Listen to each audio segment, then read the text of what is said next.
The coming storm, America's $33 trillion debt crisis. Picture this. You're at a poker table, and for nearly a century, you've been the house. Everyone trusts you. Everyone wants to play at your table. But now the chips are running low, the other players are getting nervous, and for the first time in decades, they're starting to cash out and walk away. This isn't just any poker game. This is the global financial system, and America is running out of chips, the house that debt built. For almost 100 years, the United States has been the world's banker.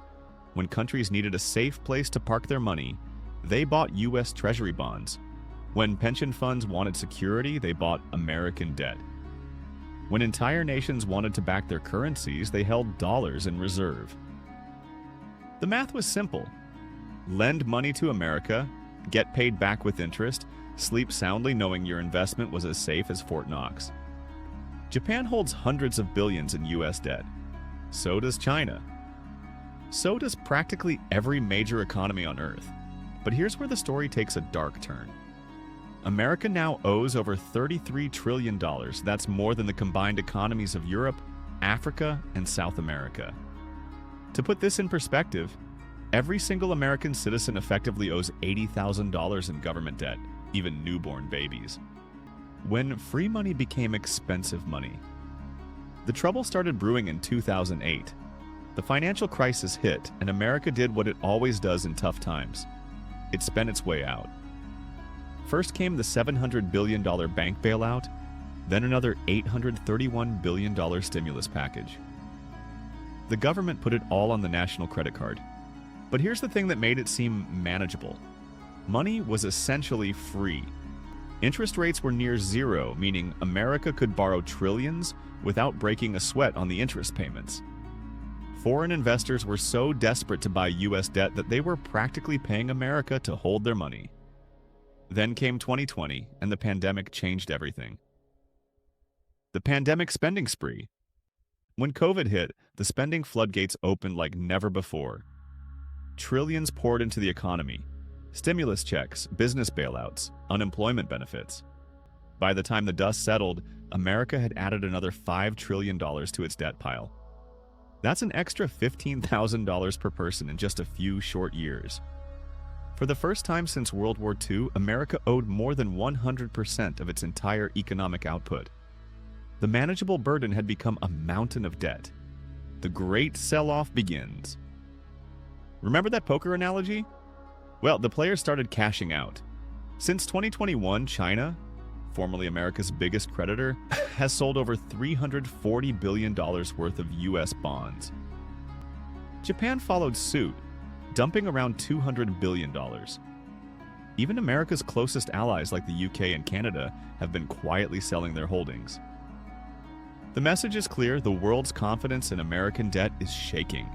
The interest rate time bomb. Here's where things get scary. The US government now pays $3 billion every single day just to cover the interest on its debt, the highest level in the country's history.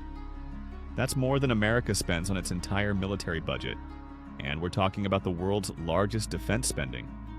To put this in global perspective, America now spends 18% of its tax revenue just on interest payments. That's nearly double what any other major developed nation pays. France and the UK keep their debt costs below 10%. Even Greece, not exactly known for financial stability, only spends about 5% of its tax revenue on debt interest. Over the next decade, interest payments alone will cost each American citizen over $40,000. That's money that could have gone to healthcare, education, or infrastructure. Instead, it's flowing to foreign governments and institutions around the world. The dollar's dangerous game. Now let's talk about what happens when the music stops. When investors buy US debt, they need dollars to do it. High demand for bonds means high demand for dollars, which strengthens America's currency.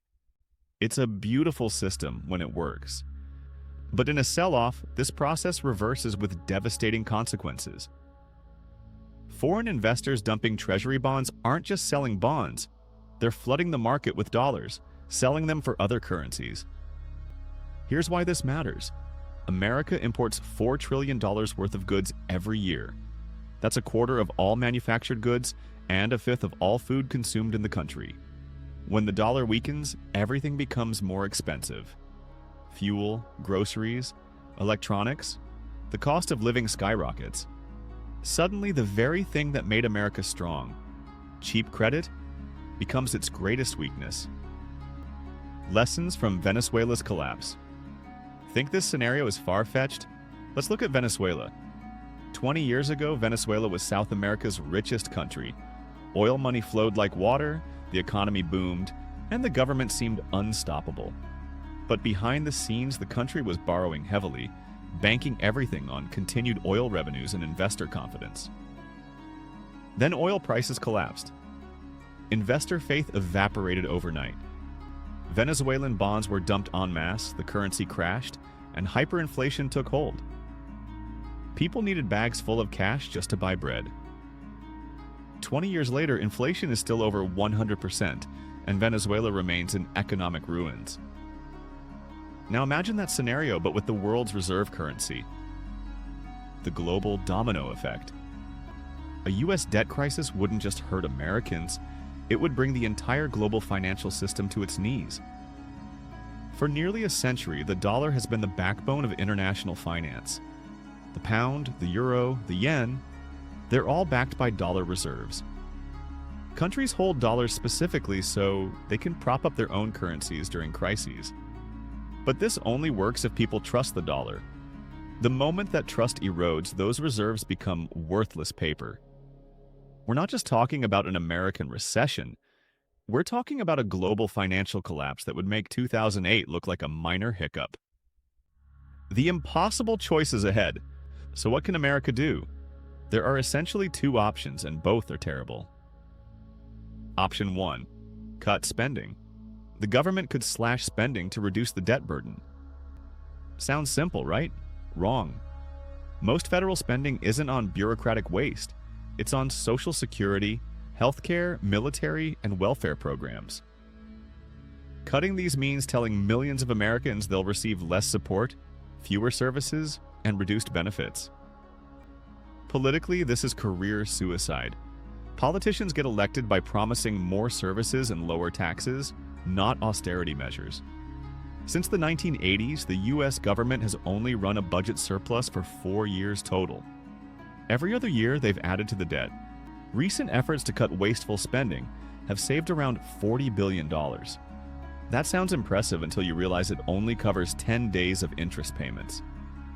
Even the most ambitious targets would barely make a dent in the crisis. Option 2. Print money. The Federal Reserve could theoretically print dollars to pay off the debt. But this would be economic suicide.